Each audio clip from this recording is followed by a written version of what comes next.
What's up, everybody? This is Whiskey in the Six. I'm Rob, doing a quick comparison between the Tobermory 12 Fino cask, the Edradour 12-year-old 2006, and this Signatory Bunnahabhain 2007, also 12 years old.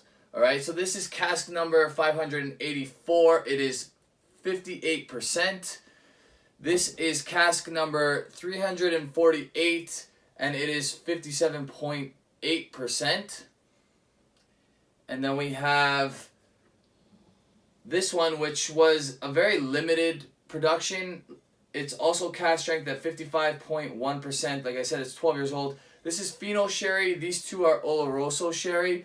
All three of these are first fill, but this is a finish here. All right. Now, this Edradour was made famous by Ralphie. He recently gave it, I think, a 91 in one of his videos. I believe this is the cask right after the one that he did. So we'll see if I feel the same way. Obviously, you can't go exactly based on what he said because every cask is different. Every cask for Edradour, when they do their single cask 12-year-old expression, is going to be different than the cask before. So that's just the way it goes. All right? Gonna nose these, taste them, give them a mark. I'm gonna add a little bit of water to each one after I sip them the first time. Starting over here with the Bunnahabhain 12-year-old Signatory 2007. So again, 58%.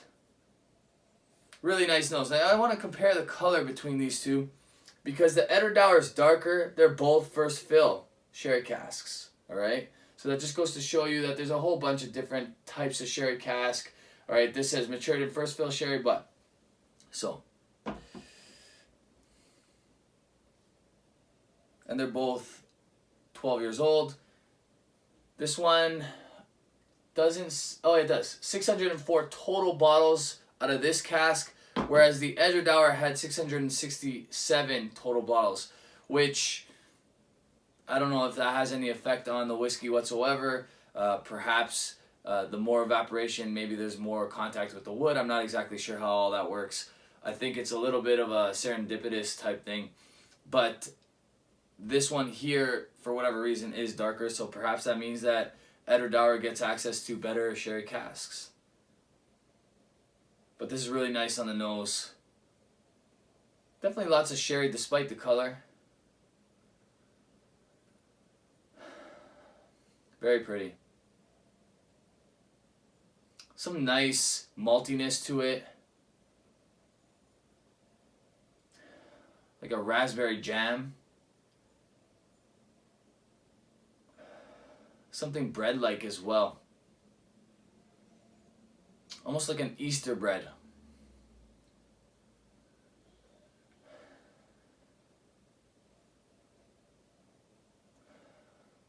Something citrusy as well. Maybe like a little hint of like a lemon note.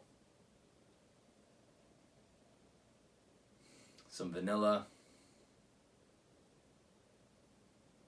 Alright. That's the nose for the Bunnahabhain. Moving over to the Edradour. Yeah, this definitely smells thicker, smells darker. The nose is beautiful here. Definitely more on the sherry side. Chocolates, coffee notes.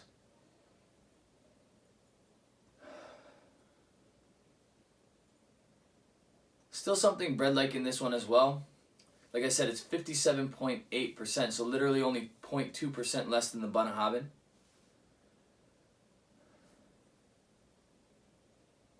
Really nice nose on the Edradour. Lots of chocolate notes.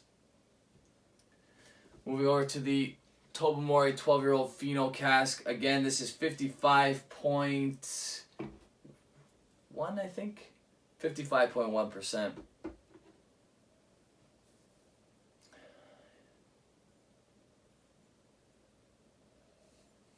So, a little less going on the nose here. It's a little more dry. A little saltier.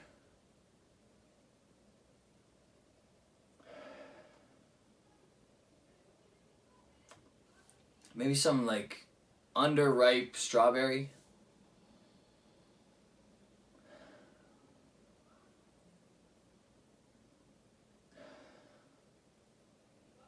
a hint of like a honey type note.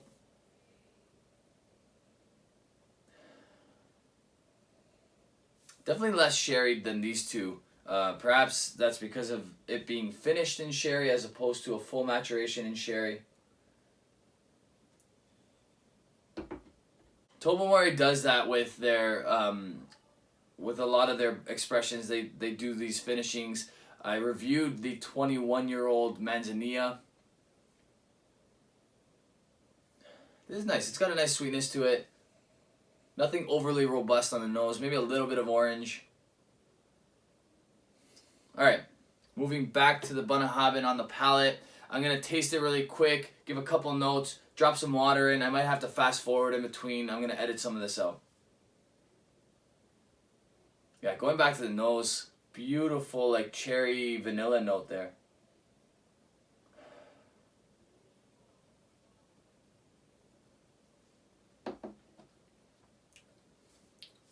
Nice sweetness on the palate. Some chocolate. That bread note definitely comes through. That Easter bread kind of note. I like it. Honestly, you don't need water for this one, but I will add it. I do remember the Edradour needing quite a bit of water, so I'm not going to add too much. I'm going to keep this review as fair as possible. But keep in mind that adding some water here definitely helps. I split this bottle with my buddy Paulo, so obviously he took half, and then now I'm on the second half of it. So it didn't get a chance to air out as much as it would if you brought this yourself to half point. Also shared this Tobermory with Paulo as well. Nose is the best, definitely on this one.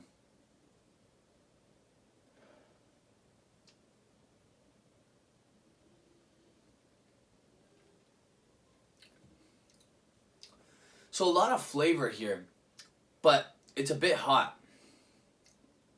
Really nice though. A lot of chocolate notes.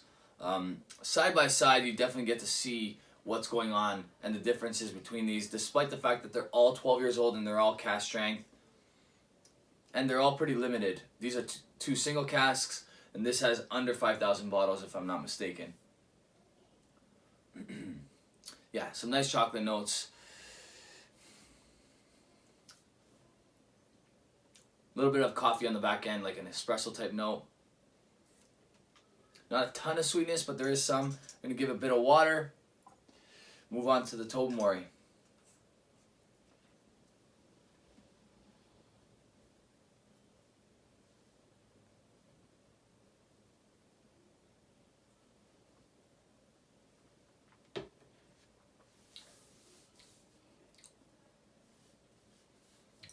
So, the Tobermory has some nice sweetness, little drying, little salinity in there as well.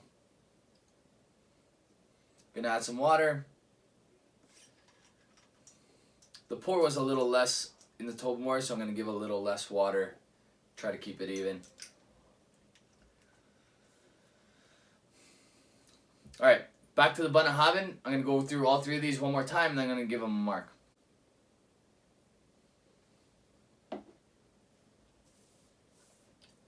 Beautiful sweetness on the palate. Mouth coating. Really well balanced. Very, very good job by Signatory here. Okay, to the Edradour.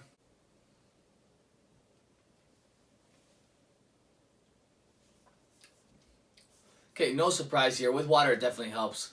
Definitely the sherry bomb of the three. You could probably have guessed that right away. Really nice.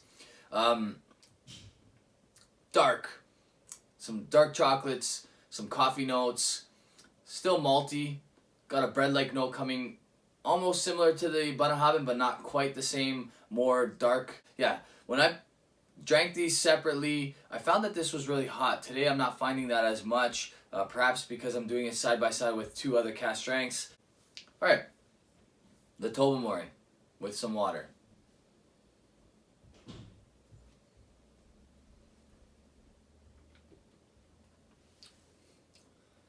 Much more sweet. It's a bit of like a sour wood flavor that I'm not crazy about with this Tobermory. Yeah, and with water it really stands out, that sour wood, especially next to these two. It's not on the like ammonia or sulfur type level, but just like a sour oak. This was about $150 in Alberta. This was $170 in Alberta. And this one was $220 at the LCBO. Again, I split these two with my buddy Paulo. They've since dropped the Tobermory to about $170. Even at that price, I definitely wouldn't replace this. This one's going to be an 84 for me. It's not the greatest in my opinion. It's good, just not great. Especially with water, I think you're better off not adding water to this one because water definitely enhances those sour wood notes, which I'm not a fan of. Back to the Edradour. I'm going to give this another sip just because I was planning on giving this a lower mark than I thought. Now I'm tasting it again and it tastes a lot better in this review. Yeah, so it's really coming into its own. I was originally planning on giving this an 86. I'm going to bump that up to an 88. Really good whiskey. The price has gone up substantially since Ralphie gave it a rave review. But remember guys, every single one of these is different. So the one that Ralphie had is definitely a 91. I respect his reviews and I definitely agree with a lot of what he says. This one was a little bit hot for me for the majority of the drams that I've had out of it. I'm hoping that the rest of this bottle will be nice and easy. But we'll see, time will tell. For now, this is an 88. Really good stuff. I think if you're a sherry bomb lover, you're going to like this one. So this one's definitely the most balanced of the three. It's got a nice sweetness. It's not a sherry bomb by any means, but it's really, really nice. There's a really nice finish to this one. Head to head, these are really tough to decide which one's better. I think it comes down to preference, to be honest with you. So I'm going to say that this one is an 89 based on my palate. Like I said, this was an 88. Originally, I might have given this something a little higher. Really good stuff. As we taste more and more great whiskey, it becomes harder and harder to score some of these because they are awesome whiskeys. And if I could bring this back in time to my first year doing reviews, I'd probably give it a higher mark. But based on what I've tasted now, this is an 89. This is an 88, and like I said, this is an 84. Really good stuff all around. You have to love cask strength whiskey to love these three whiskeys because they bring the heat. But obviously, with the Sipper Social Club dropper, you'll be able to balance it out for yourself. Guys, if you like this video, you can hit the thumbs up. If you really like the video, hit the subscribe button if you haven't already. Hit the bell so you get notifications for when I do release a video. You can follow me on Instagram, Twitter, Facebook, and Patreon. But for the moment, I'm not charging anybody on Patreon. I'm not posting my reviews on Patreon just because we are all a little tight for money these days. And that's just my small way of doing my part. Not that it does much, but hopefully it helps a little bit. All right, guys. Cheers.